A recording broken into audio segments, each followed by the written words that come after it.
Okay, first இதுக்கெல்லாம் போறதுக்கு முன்னால நாங்க இந்த கேள்விக்கு போறதுக்கு முன்னால என்னத்தை பார்க்கணும்னா ரசம் என்றால் என்ன?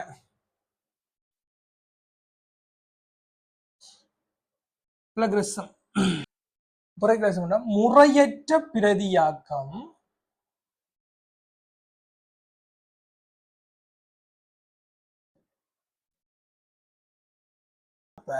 ஒருவர் உருவாக்கிய கருத்து அல்லது அவர் ஒரு கிரியேட்டிவ் ஆக்கத்தை அவருக்கு கொடுக்க வேண்டிய கிரெடிட்டை கொடுக்காம தன்னுடையது என்று சொல்லி பயன்படுத்தினா அதை சொல்றது பிளகரிசம். அதாவது முறையற்ற கருத்து திருட்டு, முறையற்ற பிரதி அல்லது கருத்து திருட்டுன்னு சொல்றது. அப்போ ஒரு ஆள் கிரியேட்டிவ் ஒர்க்னு சொல்ற தான் தனக்கு சொந்தமா ஒன்று உருவாக்கி வச்சிருக்காருண்டா அந்த கிரெடிட்ஸ் அவருக்குரியது. ஸோ அவர்கிட்ட கொப்பி பண்ணி கொள்றதோ அல்லது அதை திருடி கொண்டு அதை எடுத்து எங்களுடையது என்று சொல்லி அவருக்கான கிரெடிட்ஸ் கொடுக்கல என்று பார்த்தா அதை சொல்ற பிளகரிசம், கருத்து திருட்டு. அதாவது முறையற்ற பிரதி ஆக்கம் என்று இதை சொல்லுவோம். இன்னும் உதாரணம் இதுக்கு பார்த்தா, அப்போ ஆக்கம் என்றா என்ன? கிரியேட்டிவ் ஆக்கம் என்று சொல்றோம். ஆக்கம் ஒரு எண்ணத்தை ஒரு ஆள் ஆக்கலாம். ஒன்று ஒரு அசைன்மெண்ட் ஆக்கலாம், வீடியோ ஆக்கலாம், ஆடியோ ஆக்கலாம், கோடிங் ஆக்கலாம். இது எல்லாமே ஒரு இண்டிவிஜுவலா என்னவோ ஒரு ஆள்ற ஓன் ப்ராடக்ட், ஓன் வேயில சொந்தமான வழியில அவர் உருவாக்கி வச்சிருந்தா அதுக்கான கிரெடிட் முழுக்க ஒரு ஆளுக்குரியது. அதுதான் ஆக்கம், அவர் ஆக்கி வச்சிருக்கிறது. சோ இதுவும் ஒரு வழி. அப்ப இது மட்டுமா வழி என்று கேட்டா இல்ல. இப்ப இன்னொன்று இருக்கு. எக்ஸாம்பிள் இணையத்துல பார்ப்போம். இப்ப இன்டர்நெட்ல தேடுறோம். இன்டர்நெட்ல போய் நாங்க சர்ச் பண்ணி பாக்குறோம்.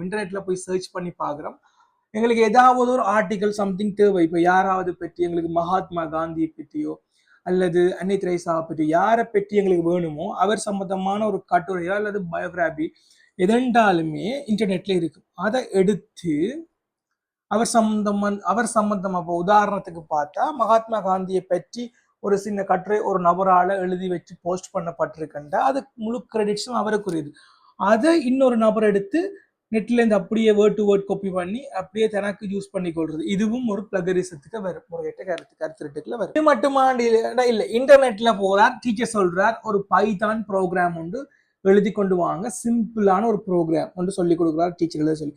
ஆனா அவர் அதே மாதிரி இன்டர்நெட் போறார், அங்க யாரோ எழுதி வச்ச சின்ன ஒரு ப்ரோக்ராம் இருக்குது, அதை தானே காப்பி பண்ணி டீச்சர் சொல்றார் தான் இதை எழுதுறது. ஆனா உண்மையிலேயே இவருக்கான கிரெடிட்ஸ் ஒன்றும் கொடுக்க போறது இல்லை. இவர் எங்க தேடி எடுத்தது என்றும் சொல்ல போறது இல்லை. டைரக்டா தான் செஞ்சதுன்னு சொல்றது. இதுவும் ஒரு பிளகரிசத்துக்கான உதாரணத்துக்குள்ள வரும். அப்ப இது ஏன் தவறண்டா இவருக்கு ப்ரோக்ராமிங் லாங்குவேஜ் தெரியாம இருக்கலாம்.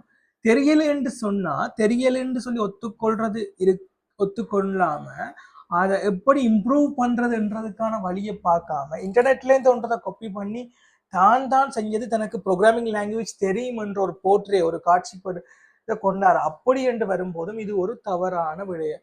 இது பிளகரிசத்துக்கு வந்துடும் ஒன்று. அப்ப பிளகரிசம் ரெண்டாவது பைரசின்னு ஒன்று இருக்கு. ரெண்டுக்குமானது பிளகரிசம் வேற, பைரசி வேற. இப்ப ரெண்டாவது கேட்கிறோம், பைரசி என்றா என்ன?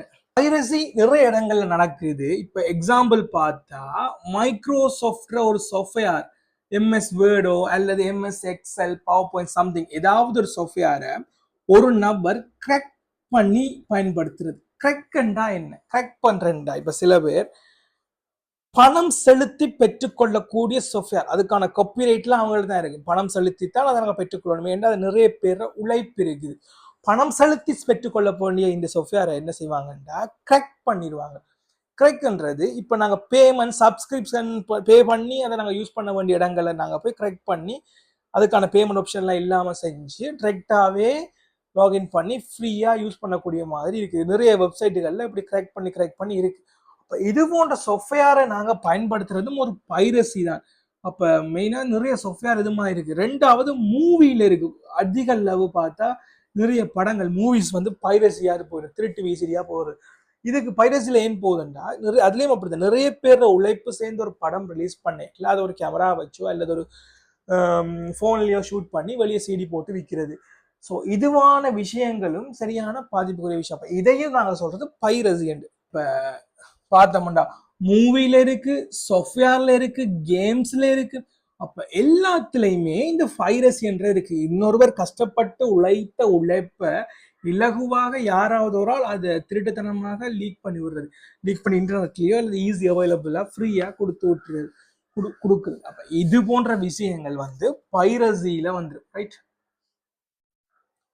எங்களுக்கு இந்த பிளகரிசமும் பைரசியும் உண்டா அல்ல வேறு வேறையா என்ற ஒரு கேள்வி இருக்கு. அப்ப பைரசின்றது காப்பிரைட் இருக்கு, பதிவுரிமை.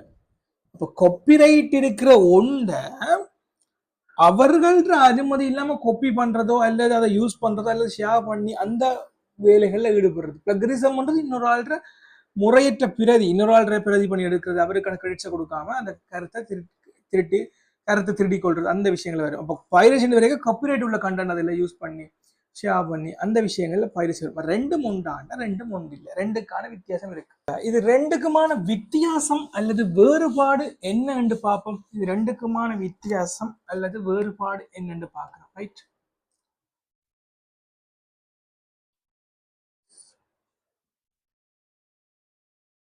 So plagiarism and piracy. So plagiarism என்ன, பைரசி என்ன? ஒரு ஒரு ஒரு ஆள் ஒரு ஒரு நபர் ஆக்கத்தை தன்னுடையதாக காட்டுதல், ஆக்கத்தை தன்னுடையதாக காட்டுறது வந்து பிளகரிசம். இப்ப பைரசின்றது ஏதாவது ஒரு காப்பிரைட் உள்ள பொருள்ல அதை காப்பி பண்றதோ அல்லது ஷேர் பண்ணி யூஸ் பண்றது வந்து பைரசிக்கு வரும். பிளகரிசம்ன்றது வந்து கிரெடிட்ஸ் கொடுக்க வேண்டிய ஒரு ஆளுக்கு, கிரெடிட்ஸ் வழங்க வேண்டிய ஒரு ஆளுக்கு கிரெடிட்ஸ் வழங்காம இருக்கிறது.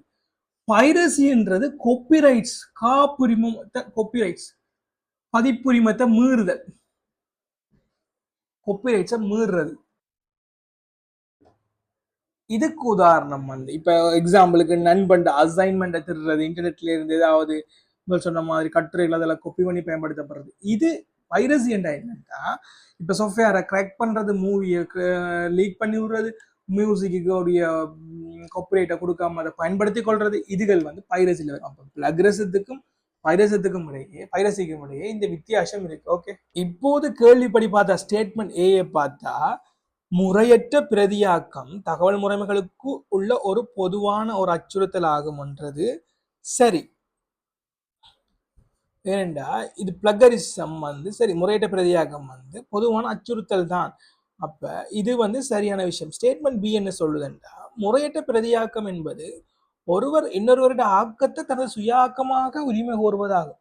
அதுவும் சரி, பிளகரிசம் அடிப்படை வரையறையே ஒரு ஆள்ற ஆக்கத்தை கொப்பி செஞ்சு தன்னுடையது என்று கூறுவது. அப்போ ஸ்டேட்மெண்ட் பியும் வந்து சரியான ஒரு விஷயம். ஸ்டேட்மெண்ட் சி வந்து களவாறுறது, பைரசி என்பது முறையற்ற பிரதியாக்கம் என்பதோ ஒத்ததே ஆகும். இது வந்து தவறு. ஏண்டா பைரசி மற்றும் பிளகரிசம் வந்து ஒன்றல்ல. ஏனென்றா பைரசி என்றது முறையற்ற பிரதியாக்கம் என்பது ஒத்தது என்று சொல்றது, இங்க நாங்க ரெண்டும் ஒன்று பார்க்கல, ரெண்டுமே வேற. பைரசி வேற, பிளகரிசம் வேற. அப்ப இதன் அடிப்படையில் பார்த்தா ஏ மற்றும் பி வந்து சரி.